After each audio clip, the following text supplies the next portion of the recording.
Hey guys, it's FSU Fly Fishing. This fly we're going to tie is a fairly simple sulfur imitation, okay? It's going to imitate a dead spinner. Now, when we say spinner, okay, there's certain types. You got a nymph or a sulfur. You got the time, it's called like an emerger pattern. It's like a time where the fly is right between hatching and taking off, okay? Then you have the adult, it's like the dry fly time. And then what this is going to imitate is a dead spinner, okay? A mayfly that has already mated, laid their eggs, done their business, and is now dead on top of the water, okay? In the warmer months, a lot of mayflies come out. You can do some bunch of different colors, okay? You can do like a brown and tan. You can do a blue and green type deal. But what we're going to do is we're going to do a sulfur, more yellowish type deal, okay? So what we're going to start out here, we have a size 12 dry fly hook, okay? And we are going to use to tie everything together. This is a size 8/0 rust brown uni thread. It is fairly small. With dry flies, I seem to like pretty small like thread, 8/0 and smaller. When you start getting to the size 22 and 24s, I'm going to use 12/0, 16/0 micro thread. It's just how it is. So what we're going to do is when we first start out, we are going to tie a little bit down to about right here, okay? Right there, okay?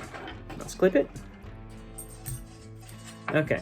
Now once we get there, we're going to use a duck flank feather or a feather or a duck feather that imitates almost like a grizzly hackle type deal, okay?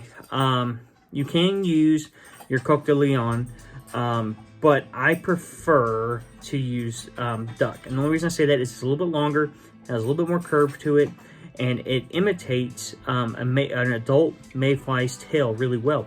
And that tail may imitate other things too, like a shuck or maybe some egg. A lot of things that it may not directly imitate, it may, when a fish is looking at it going through ripple, may mistake it for. So I like a big tail on this particular pattern. So, and when I say a few fibers, I mean like 3, 4. So we're gonna get a few. Okay, that's about 4. We're gonna take this right here, and we're gonna want a tail that's a little bit longer than one like size, like the size of the hook you're gonna use. So we're gonna start right here, okay? That's about good. It doesn't need to be perfect as far as them lining up. They don't need to be the same size. In fact, them coming apart might look a little natural. So you want to do a couple good tight wraps right there and then work your way down the shank.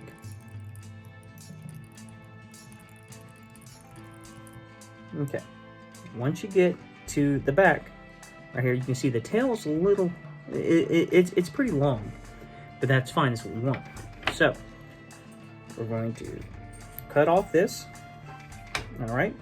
And I'm going to be using some super fine dubbing, okay? This is going to be a light cow heel color. It's pretty light. It's yellow, almost cream color. And we're going to do this for the main body. Now, you don't want a lot of dubbing, okay? Like this. Not a lot. And you want about 3-inch part of this. And you want to thin at the beginning, and you can get a little bit thicker at the end, okay? So, start off pretty thin. All right, now, start at the bottom. And we are going to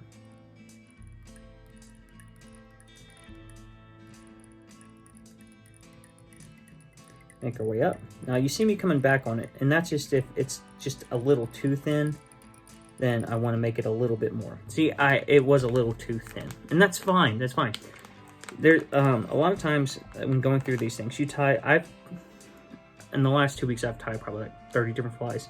I'm not going to remember every single amount of dubbing on each fly, but I can get pretty close by knowing what it's supposed to look like. And boom. All right. Now, I'm going to take some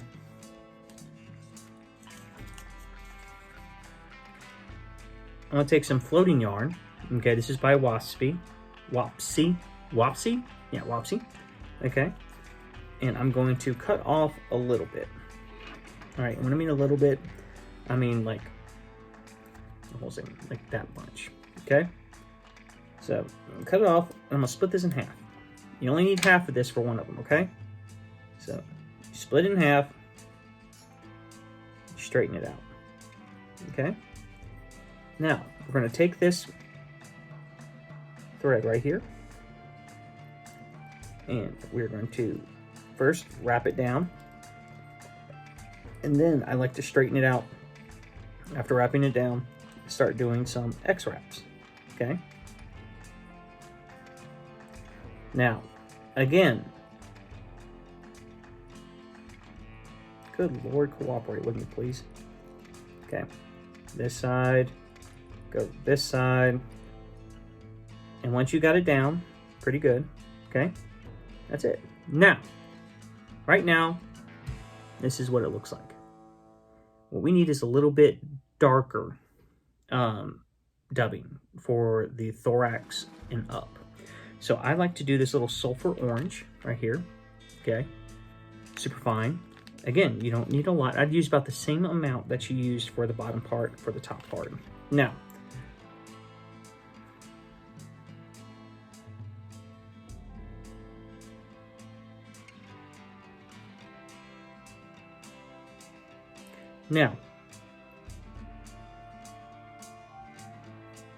this is what we're gonna do.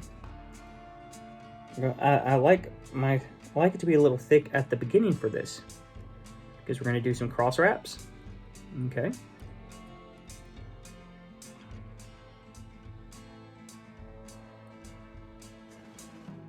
At the beginning. To make the thorax pretty pronounced. Okay.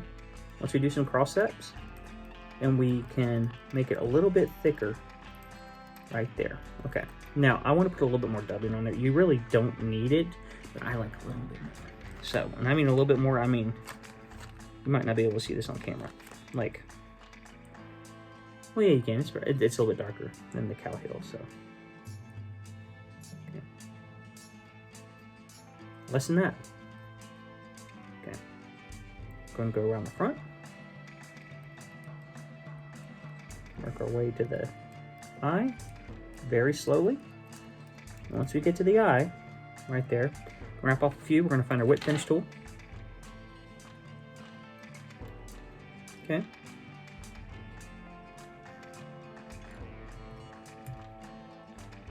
Few spins. Cut it.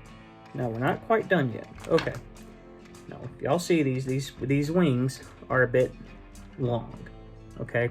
So what we're going to do is, I like to get it down to where the curve of the hook is, and that's where I'm going to cut. Okay. Now, you'll probably have some stray stuff. Okay. Once I get there, separate it, and have a look. And this right here is a sulfur spinner. Okay. Real easy fly. Okay. Now, how I like to fish these is I like to fish them behind something maybe a little bit bigger, because they don't float very high in the column. In fact, the video I learned this from says that specifically. And then when I fished it, I realized it, you can lose it a lot of times. So I like to put about, maybe 1.5 feet of tippet, and then I put some kind of other fly that's hatching at the time, a little bit bigger presentation. So like a size 14 caddis, maybe an Adams that's like size 14, size 12, just something a little bit bigger. Doesn't look completely out of the ordinary, but it's a little bit bigger. So it gives you almost like a strike indicator. So I hope y'all like this. Give me some ideas for some other flies that you might like me to tie.